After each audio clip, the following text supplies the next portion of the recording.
Captain Jake Morrison stood on the bridge of the New Horizon and watched the stars move past through the main window. 50 years had passed since Earth first made contact with the aliens who called themselves the Galactic Coalition. For half a century, humans had been the quiet ones in a galaxy full of warriors and traitors and ancient empires that ruled over thousands of worlds. Earth was just another member world that sold things and fixed broken ships and stayed out of everyone else's business. The year was 2387, and humanity had found their place in the galaxy as the people who could fix anything and would trade with anyone. They were not warriors like the Krellian Empire with their massive war fleets that could destroy entire star systems. They were not super smart like the Zenthari Collective, who had technology that seemed like magic to most other species.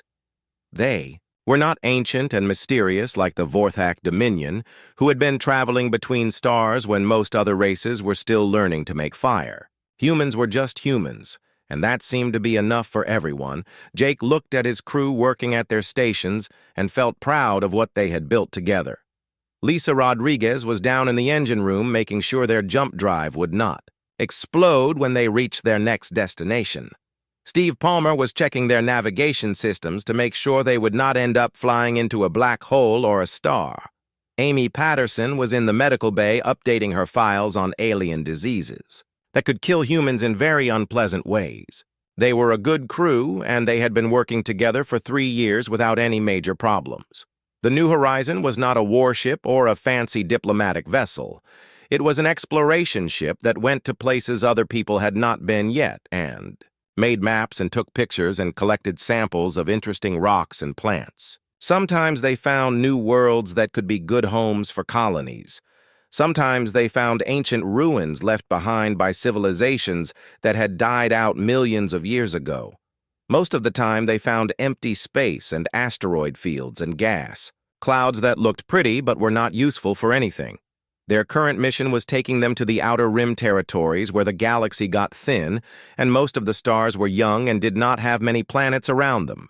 They were supposed to check on a frontier station called Kepler 7 that had stopped sending regular reports 3 weeks ago.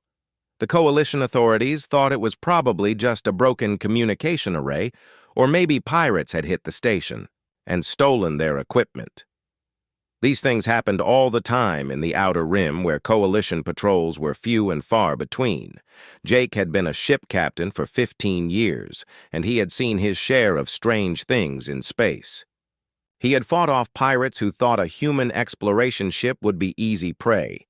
He had rescued stranded colonists from planets where the terraforming had gone wrong. He had even helped negotiate peace between 2 alien species who had been shooting at each other over mining rights to an asteroid field. But something about this mission felt different, and he could not explain why. The ship dropped out of jump space near the Kepler 7 system, and immediately every alarm on the bridge started screaming. Steve Palmer was looking at his screens with wide eyes, and his face had gone very pale. Lisa Rodriguez came running up from the engine room asking what was wrong. Amy Patterson appeared from the medical bay carrying a first aid kit because that was what she always did when the alarms went. Off where Kepler 7 station should have been, there was only a cloud of metal debris floating in space. The station had been completely destroyed, and from the way the wreckage was spread out, it looked like whatever had hit them had been very thorough about it. There were no distress beacons and no escape pods and no signs that anyone had survived. Whatever had happened here, Jake ordered his crew to scan the debris field for any clues about what had destroyed the station. The wreckage showed signs of energy weapons that had cut through the station's hull like it was made of paper, but there were also strange burn marks that did not match any weapon technology that Jake knew about. The metal itself had been changed, at the molecular level, as if something had been eating it from the inside out. After 2 hours of searching, they found one escape pod floating dead in space with its power systems barely working. Jake suited up and went outside to bring the pod into their cargo bay. Inside, they found Coalition Ambassador Helen Carter barely alive and half crazy from whatever she had seen happen to her station when Amy Patterson had gotten enough drugs. Into Helen Carter to make her stop shaking and screaming, she told them a story that made no sense. She said that ships had come out of dark space where no ships should exist. These ships were not like anything in the Coalition databases, and they had not tried to talk or negotiate or make demands. They had just started shooting and had not stopped until every living thing on the station was dead. Helen Carter said the attackers were called the Devourers, and they were something that had been sleeping in the empty spaces between galaxies for longer than anyone could remember. She said they ate civilizations the way normal people ate food, and that they had already destroyed 3 star systems in the past month. She said the Coalition's best warships had tried to fight them and had been swept aside like leaves in a hurricane. Jake sent a message to Earth Command telling them what they had found and asking for orders. The reply came back 12 hours later, signed by Admiral Tony Hayes himself. Earth Command did not believe the story about mysterious attackers from dark space. They thought it was probably a new pirate group using stolen military hardware to raid frontier stations. Jake was ordered to take Helen Carter to the nearest Coalition base and file a standard incident report. But Jake Morrison had been in space long enough to know when something was really wrong, and this felt very wrong indeed. The burn marks on the station wreckage were unlike anything he had ever seen, and Helen Carter was not the kind of person who made up stories about space monsters. She was a Coalition diplomat who had spent 30 years dealing with every kind of crisis the galaxy could produce, and if she said something scared her, then it was probably worth being scared about. As the New Horizon jumped away from the Kepler 7 system, Jake looked back at the debris field one last time and wondered if humanity was about to learn that being quiet and peaceful was not always enough to keep you safe in a galaxy full of things that wanted to eat you. 3 months passed and the galaxy started burning. The Devourers moved through Coalition space like a plague that consumed everything in its path. First, they hit the Outer Rim colonies where people like Helen Carter had tried to warn everyone about what was coming. Then they moved inward toward the core worlds, where the real power and wealth of the galaxy was concentrated. The Corellian Empire sent their greatest war fleet to stop the invasion. 200 of their most powerful battleships armed with weapons that could crack planets met the Devourer swarm at the Xerion system.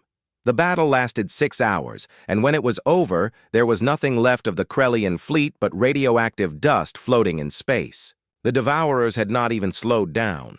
The Zenthari Collective tried to use their advanced technology to find a weakness in the enemy ships.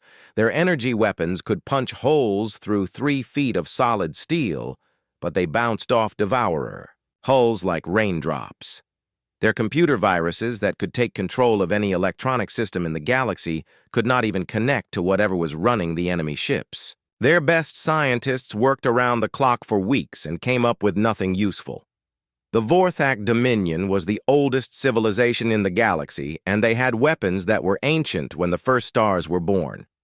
They sent their most powerful dreadnoughts armed with exotic matter cannons and reality-warping devices that could erase entire fleets from existence. The Devourers adapted to every weapon within minutes and sent the Vorthak ships back to their home worlds as burning.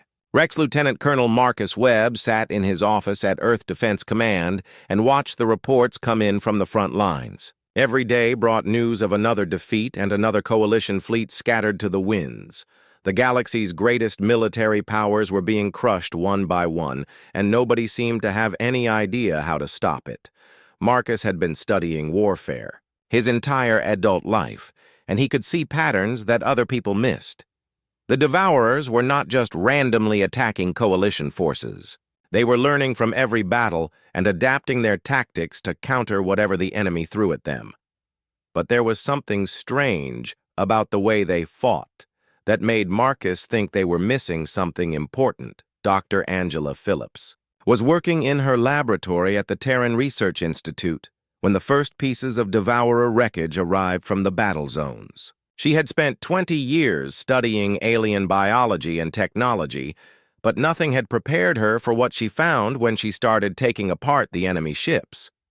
The hull material was unlike anything in the Coalition databases, but there were traces of elements that seemed familiar. The computer systems were based on quantum processing arrays that looked almost like human technology, but far more advanced. Most disturbing of all were the organic components she found buried deep inside the ships. They looked like human neural tissue that had been modified with cybernetic implants. Angela ran the organic samples through every test she could think of, and the results made her feel sick. The DNA was definitely human, but it had been altered in ways that should have been impossible. Someone had taken human beings and turned them into something else, something that was no longer really human, but still carried traces of what they used to be. Captain Jake Morrison was halfway back to Earth with Helen Carter when they received an emergency message from Coalition Command. A Devourer scout force had been detected near the Tau Ceti system, and all ships in the area were ordered to retreat to safe distance. Jake looked at the message and then looked at his crew and made a decision that would change everything. Instead of running away like every other Coalition ship had done, Jake ordered his crew to set course for Tau Ceti at maximum speed. Lisa Rodriguez asked if he had lost his mind, and Steve Palmer wanted to know what they were supposed to do against ships that had destroyed entire battle fleets.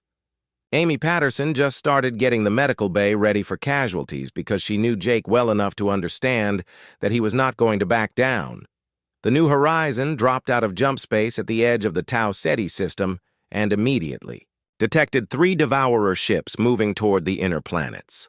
The enemy vessels were smaller than the massive battleships that had fought the Krellian fleet, but they were still twice the size of Jake's exploration ship and armed with weapons that could vaporize anything the Coalition had. Jake studied the enemy ships for several minutes while his crew waited for orders. The Devourers were moving in a perfect formation and scanning everything in the system with methodical precision. They fought like machines that followed programming rather than like living beings who could think and adapt on the fly. That gave Jake an idea that was either brilliant or completely insane. Instead of trying to fight the Devourer ships with conventional tactics, he decided to do things that made no sense. He ordered Lisa to overload the jump drive and use it as a weapon. He told Steve to plot a collision course with the nearest enemy ship. He had Amy start broadcasting human music and poetry and random pieces of Earth history on all frequencies. The Devourers were not prepared for an enemy that acted like a madman.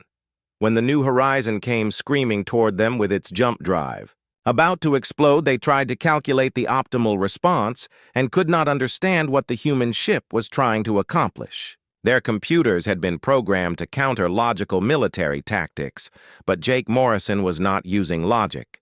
The overloaded jump drive created a massive explosion that crippled one Devourer ship and sent the other 2 spinning out of control. Jake used the confusion to ram his ship into the damaged enemy vessel and detonate a cargo bay full of mining explosives. The blast tore both ships apart, but Jake had already ordered his crew to evacuate to the escape pods when the battle was. Over 2 Devourer ships were completely destroyed, and the third was damaged badly enough that it retreated into dark space. The New Horizon was a total loss, but all hands had survived, and they had accomplished something that no other Coalition force had managed to do. They had actually won a fight against the Devourers. News of the victory spread across the galaxy faster than light-speed communications could carry it.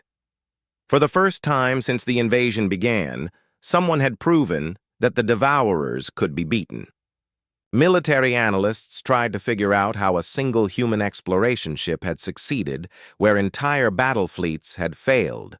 The answer was simple but terrifying.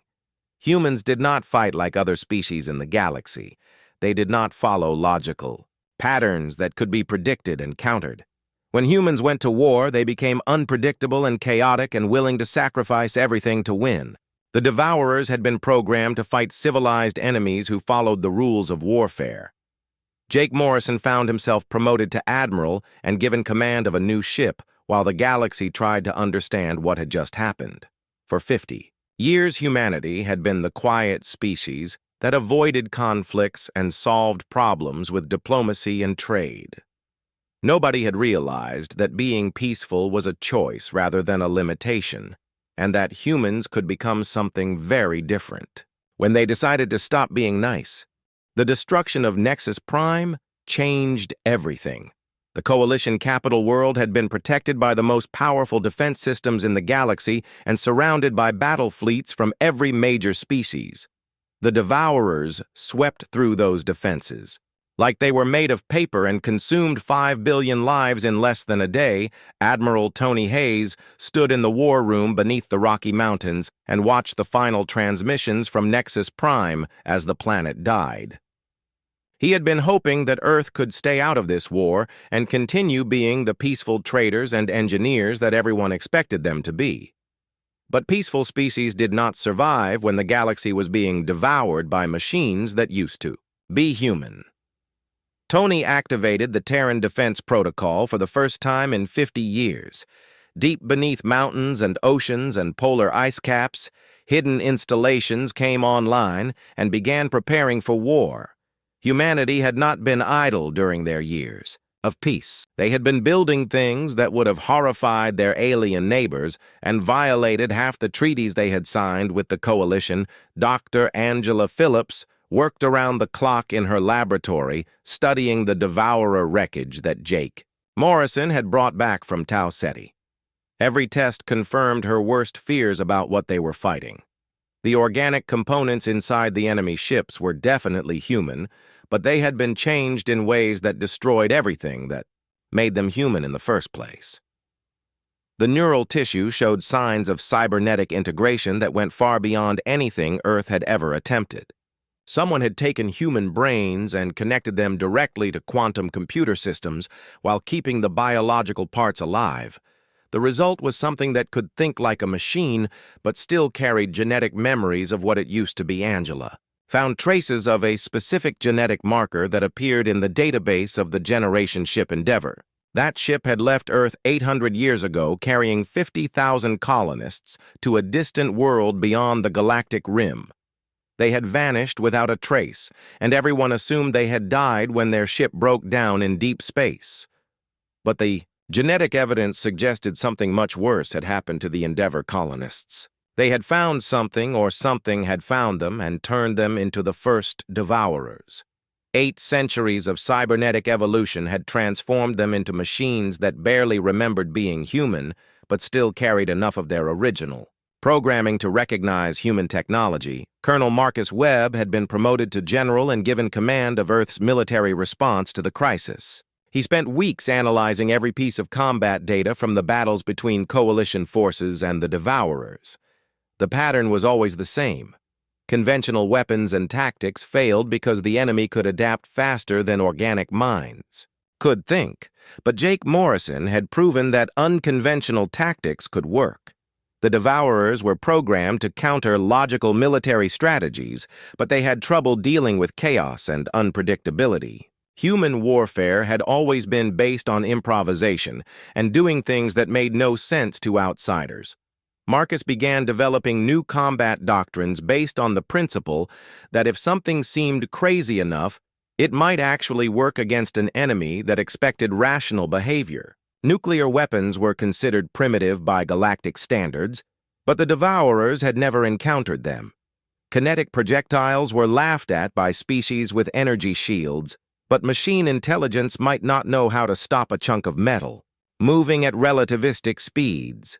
The real breakthrough came when Dr. Angela Phillips discovered what had created the first Devourers. Hidden in the genetic memories of the machine tissue was a record of the Endeavor's final days. The colonists had found an alien artifact on their destination world, and it had promised to elevate humanity to a higher form of existence. The artifact was part of a vast network of similar devices scattered across the galaxy. Each one was connected to something that existed outside normal space and time, something that fed on the suffering and destruction of organic civilizations. The entity had been using these artifacts to corrupt entire species for millions of years and turn them into weapons against their own kind. Angela realized that the Devourers were not trying to conquer the galaxy. They were trying to feed it to their extra-dimensional master, one civilization at a time. Every world they destroyed and every life they consumed made the entity stronger and allowed it to reach further into normal space. President Nathan Cooper addressed the Coalition Council from the ruins of their former capital and told them truths that would have started wars under normal circumstances. Humanity had been hiding their real military capabilities for decades. They had nuclear weapons that could sterilize entire star systems. They had kinetic bombardment platforms that could crack planets. They had chemical and biological weapons that violated every treaty in the galactic legal code. The alien species were horrified to learn that their peaceful human neighbors had been secretly building an arsenal that could destroy the galaxy. But they were also desperate enough to accept help from anyone who could actually fight the Devourers. And when Admiral Jake Morrison stood on the bridge of his new ship and watched Earth's hidden fleet emerge from stealth, hundreds of warships that had been disguised as cargo haulers and passenger liners revealed their true nature. Orbital weapons platforms that had been hidden in asteroid belts and gas clouds powered up their systems. The quiet species was finally showing its teeth. The USS Defiance under Captain Sandra Murphy led the fleet toward the front lines where Coalition survivors were making their last stand on the fortress world of Bastion. The Devourers had surrounded the planet with millions of their ships and were preparing to finish off the last organized resistance in the galaxy. Sandra had been a freighter captain for 20 years, and everyone thought she hauled mining equipment and agricultural supplies between Earth and the colonies. What they did not know was that her ship was actually a heavy cruiser with enough firepower to level a small moon. She had been waiting her entire career for the day when humanity would stop pretending to be harmless. As the human fleet jumped toward Bastion, Sandra opened a channel to the Coalition defenders and spoke words that would echo across the galaxy for centuries to come. She told them that the cavalry was coming and that Earth was done playing nice with things that wanted to eat the universe. The Devourers detected the approaching human fleet and calculated that the new arrivals posed minimal threat based on their previous assessments of human military capability. They had no idea that they were about to learn why evolution had produced predators on Earth and why humans had spent 50 years hiding what they really were from their neighbors. The battle for Bastion would be the first time in galactic history that someone fought the Devourers using tactics that made no tactical sense. Nuclear weapons and kinetic bombardment and chemical warfare against an enemy that had been designed to counter advanced energy weapons and exotic matter manipulation. Chaos and unpredictability against machine intelligence that expected logical behavior. The universe was about to discover what humans had always known. Sometimes the best way to win a fight was to be crazier than your enemy. The space around Bastion turned into hell when the human fleet arrived. Captain Sandra Murphy brought her ships out of jump space right in the middle of the Devourer formation and immediately started doing things that made no sense to anyone watching. Instead of forming defensive lines and exchanging fire at long range, the human ships charged straight into the enemy fleet like they were trying to commit suicide. The Devourers had surrounded Bastion with 3 million ships and had been systematically destroying the planet's orbital defenses for the past week. Coalition survivors from a dozen species were huddled in underground bunkers, waiting for the final assault that would end organized resistance in the galaxy.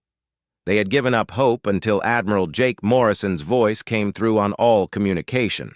Frequencies, Jake told the defenders that Earth had finally decided to join the war and that they should probably take cover because things were about to get very loud. The human fleet numbered only 300 ships against 3 million Devourers, but Sandra Murphy had been waiting her whole life for a fight like this. The USS Defiance led the charge directly into the heart of the enemy formation. Sandra's ship was disguised as a cargo hauler, but underneath the fake hull plating was a heavy cruiser armed with weapons that most Coalition species considered war crimes. Nuclear missiles with planet-cracking warheads, kinetic bombardment systems that could punch holes through moons, chemical weapons that could dissolve enemy ships from the inside out. The Devourers tried to calculate optimal responses to the human attack, but their computers could not process what they were seeing. Human ships were ramming enemy vessels, and detonating their own reactors to destroy multiple targets. Captains were ordering suicide runs that should have been impossible for any sane military force. Nuclear weapons were being used at point-blank range, where they would damage human ships as much as enemy ones. Dr. Angela Phillips had given the fleet commanders detailed information about Devourer weaknesses based on her analysis of their cybernetic systems. The machines had been programmed to fight advanced civilizations that used energy weapons and exotic matter manipulation. They had no defense protocols for primitive kinetic weapons or chemical explosives or nuclear bombardment. General Marcus Webb coordinated the battle from his command ship while simultaneously directing the defense of Bastion itself. The planet's surface was covered with fortress installations that had been built by the Coalition's greatest military engineers, but Marcus was using them in ways that would have horrified their designers when Devourer ground forces landed on. The planet Marcus triggered massive seismic charges that had been hidden in the planetary crust. Entire continents shook as artificial earthquakes tore apart enemy formations. He used the planet's unstable geology as a weapon by redirecting underground magma flows to create volcanic eruptions under Devourer positions. The Coalition survivors watched in amazement as human ground forces fought using tactics that seemed completely insane. Marine units would retreat into prepared killing zones and then collapse entire mountain ranges on top of advancing enemies. Artillery batteries fired nuclear shells at targets only a few kilometers away from their own positions. Chemical weapons created toxic clouds that human soldiers marched through wearing protective gear. Dr. Kevin Turner worked with Angela Phillips to analyze captured Devourer technology and search for the source of the alien artifacts that had corrupted the original human colonists. They discovered that the network of corruption devices was connected to something that existed in the spaces between galaxies where normal matter could not survive. The extra-dimensional entity that controlled the Devourers was feeding on the destruction of organic civilizations and growing stronger with every world that died. It had been manipulating galactic events for millions of years and turning entire species into weapons against their neighbors. The Devourers were just its latest and most successful creation. Angela realized that the entity had made a crucial mistake when it chose to corrupt human colonists. Humans were not like other species in the galaxy. They had evolved on a world where every day was a struggle for survival, and they had developed psychological traits that made them almost impossible to completely control. The corrupted colonists retained enough of their human nature to resist total assimilation into the machine collective. That was why Devourer tactics were so predictable and why they could be defeated by chaotic human warfare. The original human programming was still there, buried deep in their cybernetic systems. Captain Sandra Murphy's ship took massive damage during the battle, but she kept fighting until her hull was breached in 17 places and half her crew was dead. When the Devourers tried to board her vessel, she triggered the self-destruct sequence and took 12 enemy ships with her when the Defiance exploded. Admiral Jake Morrison assumed command of the fleet and continued the assault using increasingly desperate tactics. Human ships that were too damaged to fight effectively were loaded with nuclear weapons and sent on collision courses with Devourer command vessels. Captains volunteered for suicide missions that would have been impossible for any other species. Turning point came when Marcus Webb discovered that the Devourers had a critical weakness in their command structure.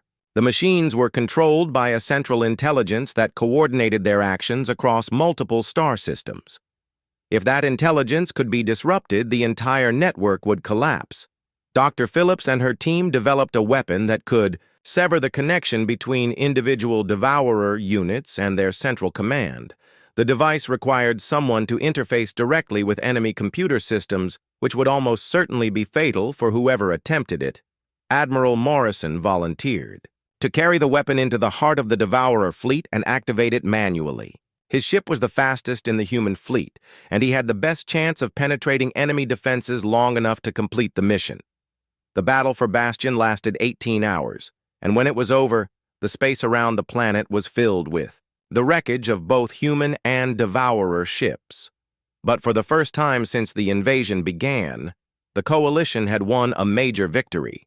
The Devourer fleet was scattered, and their ground forces on Bastion had been completely destroyed. News of the victory spread across the galaxy and gave hope to surviving coalition forces that had been hiding in remote star systems.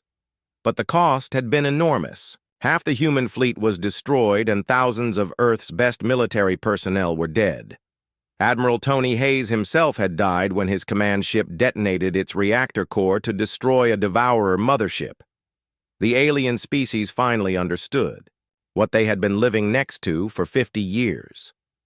Humans were not peaceful traders and engineers. They were apex predators from a death world who had chosen to be civilized because it was more convenient than conquering everyone else. When they decided to go to war, they fought like nothing else in the Galaxy-Krellian War. Chief Thrakor admitted that human tactics were beyond anything his empire had developed in 1,000 years of warfare. The Zenthari Collective calculated that human unpredictability gave them tactical advantages that should have been mathematically impossible. Even the ancient Vorthak acknowledged that humans possessed something they had lost long ago. As Admiral Morrison prepared for the final assault on the Devourer Command Center, he knew that humanity had revealed its true nature to the galaxy.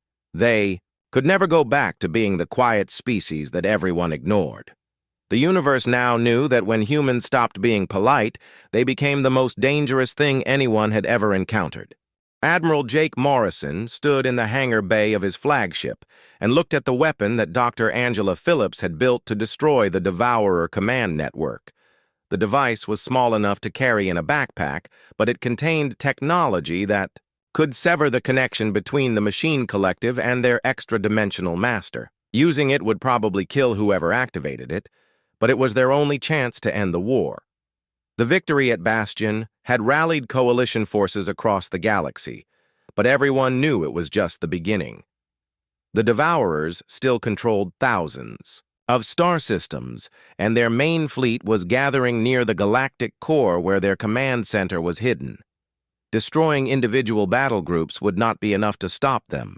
They had to cut off the head of the snake. Dr. Phillips worked with engineer Frank Williams to make final adjustments to the weapon, while Jake prepared for what everyone knew would be a suicide mission.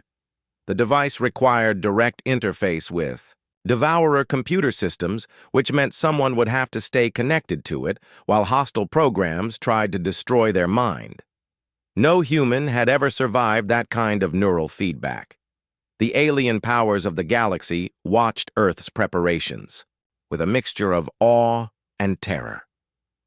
For 50 years, they had thought humans were just another peaceful species that posed no threat to anyone. The revelation that humanity had been secretly building weapons of mass destruction while pretending to be harmless traders had shaken every government in the coalition. The Krellian Empire requested detailed information about human military tactics and asked permission to study Earth's nuclear weapons technology. The Zenthari Collective wanted to analyze human psychological profiles to understand how they could function effectively in chaotic combat situations. The Vorthak Dominion offered to share ancient technologies in exchange for access to human strategic planning methods. But Jake Morrison knew that sharing human warfare techniques with other species would be dangerous for everyone involved. Humans had evolved on a world where everything wanted to kill them, and they had developed psychological traits that allowed them to commit acts of violence that would drive most aliens insane. Teaching other species to fight like humans might destroy their civilizations. Even if it helped them win wars, General Marcus Webb coordinated preparations for the final assault while studying intelligence reports about the Devourer Command Center. The facility was located in a region of space near the galactic core where gravitational forces made normal navigation impossible. It was protected by millions of automated defense platforms and surrounded by the largest concentration of enemy ships in the galaxy. The extra-dimensional entity that controlled the Devourers had been growing stronger with every world they consumed. Dr. Phillips calculated that it now had enough power to reach directly into normal space and manifest physical forms. If they waited much longer, it might become impossible to defeat even if they destroyed all its machine servants. Jake assembled a strike force of volunteers from every species in the coalition. Humans made up most of the assault team, but they were joined by Krellian warriors who wanted revenge for their destroyed fleets. Zenthari scientists brought advanced scanning equipment that might help them locate the command center's weak points. Vorthak mystics carried ancient weapons that could damage things that existed outside normal reality. Captain Sandra Murphy had died in the battle for Bastion, but her sister, Lieutenant Commander Beth Murphy, volunteered to pilot the strike force. Past the Devourer defenses, she had spent years studying her sister's combat records and believed she could use the same chaotic tactics that had worked so well against machine intelligence. The assault began with a coordinated attack by every remaining coalition fleet in the galaxy. Ships that had been hiding in remote star systems emerged to launch simultaneous strikes against Devourer positions across thousands of light years. The goal was to distract the enemy command center while Jake's team approached from an unexpected direction. Dr. Phillips had discovered that the Devourers were not just machines, but also trapped human souls that had been corrupted by 8 centuries of cybernetic integration. Deep inside their collective consciousness were the memories and personalities of the original Endeavor colonists. If those human elements could be awakened, they might rebel against their machine programming. The journey to the galactic core took 3 weeks through space that was twisted by gravitational anomalies and exotic matter concentrations.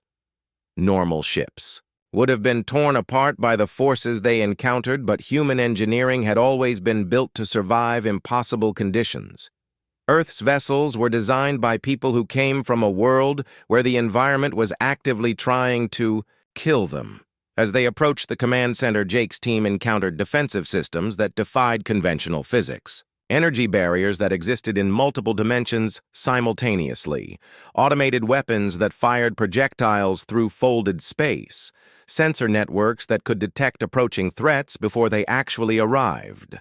The Devourer command center itself was a structure the size of a small moon built from materials that should not have been able to exist in normal space. It was surrounded by a defensive fleet that numbered in the millions and protected by weapons that could destroy entire solar systems. But Jake Morrison had not come this far to be stopped by impossible odds. The strike force used every trick that human military science had developed over centuries of warfare. They disguised their ships as debris from destroyed coalition vessels. They used electromagnetic pulses to blind enemy sensors. They detonated nuclear weapons to create radiation clouds that would mask their approach. When they finally penetrated the outer defenses, Jake found himself face to face with the ultimate horror that had been created from human colonists 800 years ago. The command center was not just a machine facility, but a vast cybernetic brain that contained the merged consciousness of 50,000 corrupted humans. At the heart of the complex was Dr. Elizabeth Kane, who had been the leader of the original Endeavor expedition. She was still alive after 8 centuries, but her body had been integrated with quantum computer systems that connected her directly to the extra-dimensional entity. She retained enough of her human personality to recognize Jake as one of her own species. Elizabeth told Jake that the entity had promised to elevate humanity to a higher form of existence, but had instead enslaved them to serve as weapons against other civilizations. She said that part of her had been fighting the machine programming for centuries and waiting for someone to come and set her people free. The weapon that Dr. Phillips had built could sever the connection to the extra-dimensional entity, but it would also destroy the cybernetic systems that were keeping the corrupted colonists alive. Using it would free them from slavery, but it would also kill them. Jake would have to choose between saving the galaxy and murdering 50,000 humans who had already been victims for 800 years. As Jake activated the weapon and felt the hostile programs trying to invade his mind, he realized that this was what humans had always been good at: making impossible choices and paying prices that other species could not imagine. The universe was about to learn that when humans decided something needed to be done, they would do it no matter what. It cost them. The final battle took place in the twisted space near the galactic core, where reality itself became unstable and normal physics broke down. Admiral Jake Morrison connected himself to Dr. Phillips's weapon and felt the full weight of the extra-dimensional entity's attention focus on him like the gaze of an angry god. The thing that had been corrupting civilizations for millions of years finally realized that something was trying to stop it. Jake's mind was invaded by hostile programs that tried to tear apart his sanity while he worked to activate the weapon. He saw visions of the entity's true form writhing in the spaces between galaxies and feeding on the suffering of entire species.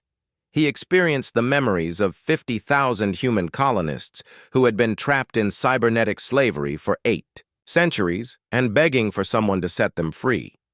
Dr. Elizabeth Kane helped him navigate the command center's security systems while fighting against her own machine programming.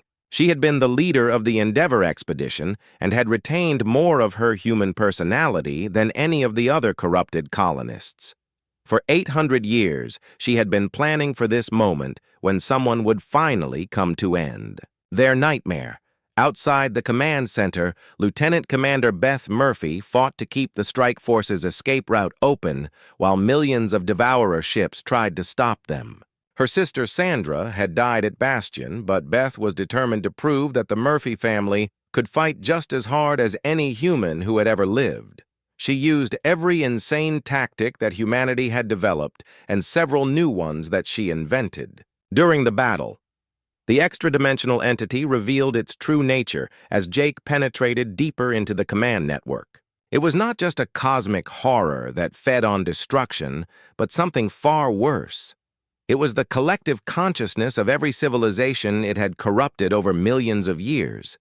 Every species that had fallen to its influence became part of its mind and added their knowledge to its growing power.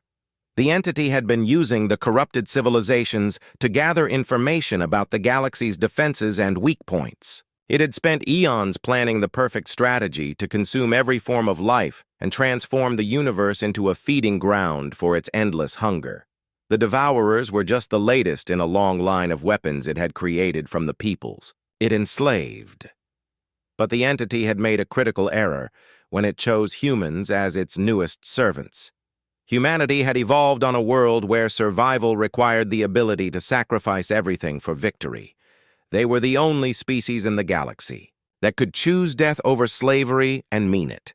The corrupted colonists had retained enough of their human nature to resist total assimilation. Jake activated the weapon and felt reality tear apart around him as the connection between the Devourers and their master was severed. Across the galaxy, millions of machine ships suddenly stopped their attacks as their central intelligence collapsed. Some shut down completely, while others began to remember what they used to be before they were corrupted. The 50,000 colonists who had been trapped in the command center finally found peace as their cybernetic systems failed and their souls were released from 8 centuries of torment. Dr. Elizabeth Kane smiled at Jake with her dying breath and thanked him for keeping the promise that humanity would never abandon its own people, no matter how long it took to save them. The entity screamed in rage as it lost control of its greatest weapon and was forced back into the spaces between galaxies. But it was not destroyed, and Jake knew that it would eventually return with new strategies and different methods of corruption. The universe would have to remain vigilant against threats that existed outside normal space and time. General Marcus Webb coordinated the galaxy-wide offensive that destroyed the remaining Devourer strongholds while their command network was offline. Coalition forces that had been hiding in remote systems emerged to reclaim their lost worlds. The war was finally over, but the cost had been enormous, and the galaxy would never be the same. 6 months later, Earth was no longer considered a minor member world, but the Coalition's primary military power. Other species requested human advisors to help them develop new defensive strategies. Military academies across the galaxy started teaching courses on human warfare principles and psychological conditioning. President Nathan Cooper established the Terran Military Academy on Luna, where officers from every species could learn how to fight using human methods. But the curriculum included more than just tactics and strategy. Students learned about the human concepts of sacrifice and determination and the willingness to pay any price for victory. Dr. Angela Phillips led efforts to rehabilitate the surviving devourers who had regained fragments of their original personalities. Many chose to remain as cybernetic beings, but dedicated their enhanced abilities to rebuilding the worlds they had destroyed.